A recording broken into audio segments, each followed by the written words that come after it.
عشق و ئەڤینە لەڤەرە من وەلاتە دل پاقژێ و هەستکردنە زەلال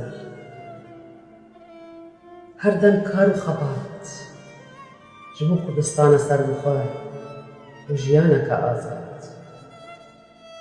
Kurdistan evîna dilê min, hebûna min, cihûwarê min. Mafê min e di vê gelên cîhanê te dizanibe ku ez dev jê bernadim. Her dem di fikr û ramanê da ye. Kurdistan e baxça gulab û sosina, xaka şêrîn û pêroz,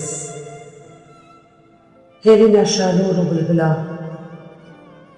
warê rojê bihişta cîhanê. Kurdistan xewna giyan û xweziya dil. Kurdistan bijî Kurdistan bimirin dijminên hov û keftar.